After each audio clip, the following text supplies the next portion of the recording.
So apart from the autoimmunity as well as allergy, there is one more type of disorder which is possible in the immune system, and that disorder is called as the immunodeficiency disease. Now there are two types of immunodeficiency diseases possible. From the word you can make out immunodeficiency means there is deficiency or something lacking in the immune system.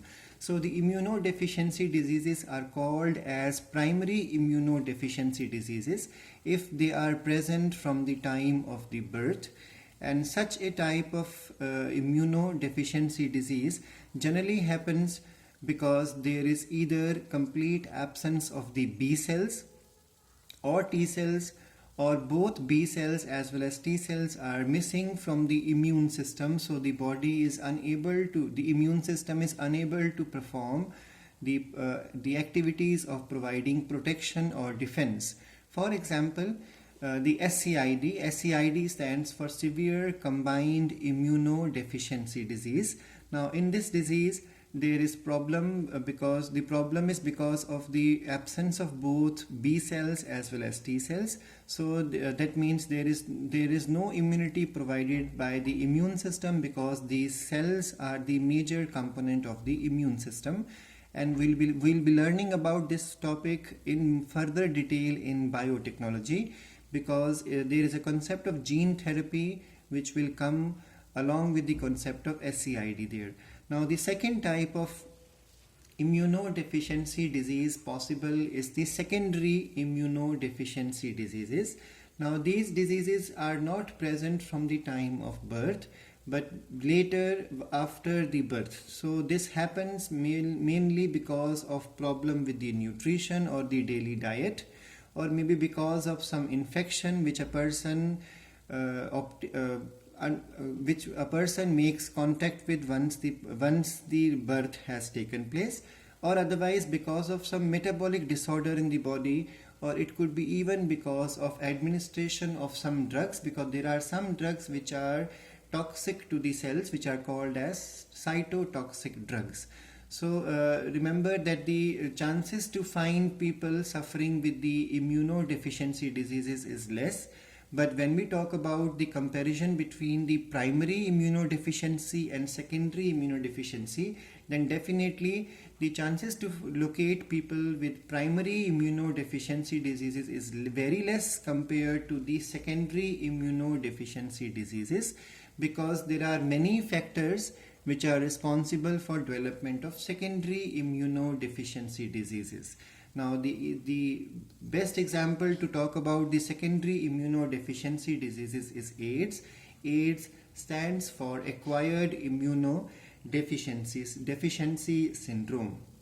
Now the topic of AIDS is also covered in detail in the NCERT. So AIDS stands for Acquired Immunodeficiency Syndrome, and it is a disorder of cell-mediated immune system of the body. So there is reduction in the number of the helper T cell. If you go through the NCERT, you will find once the HIV enters into the human body, it will first of all attack the macrophages of the general body tissues, and followed by it will enter into the helper T cell, and this will cause significant reduction in the number of the helper T cells in body. So AIDS is a disorder in which the cell-mediated immune system becomes weak. Now we all know cell-mediated means the T cells. So helper T cells number comes down in a person who suffers with AIDS, which now we all know that the helper T cells are responsible for stimulating or motivating the B cells. So definitely if there is reduction in the number of helper T cell, then the chances to activate the B cells also will become less. That means overall immune system will become very much weak. This results in the loss of the natural defense against any type of small infection, even a normal viral infection also.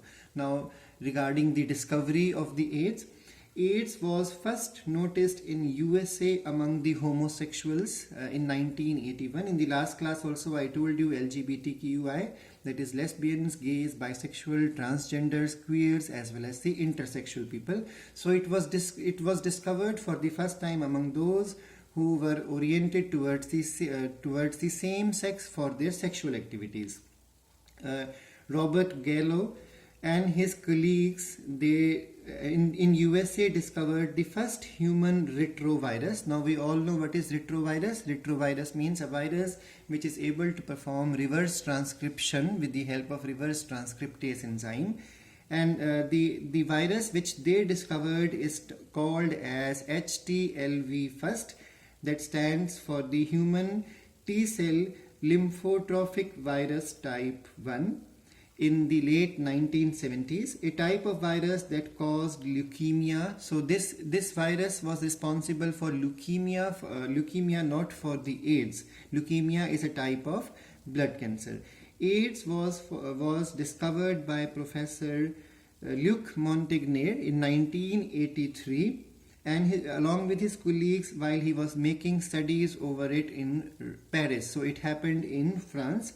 And they named it as LAV, LAV, which stands for lymphadenopathy associated virus. AIDS infection was first discovered in India in 1986 among the sex workers in Chennai in Tamil Nadu. The virus of AIDS was officially named as HIV in 1986. Before it was called as HCLV third. HCLV third stands for Human Cell Leukemia Virus Type 3. So latest name is HIV. And it is believed that in 1960s, in that decade, AIDS virus may have passed from the monkey host into human population in Africa, because there are many tribal people in African continent. They consume wild animal meat, and it is believed that somehow the body was not properly cleaned and the meat was not properly cooked. So there was blood cells in that meat, and this is how HIV entered into the human body. And South Africa is considered as the World AIDS capital.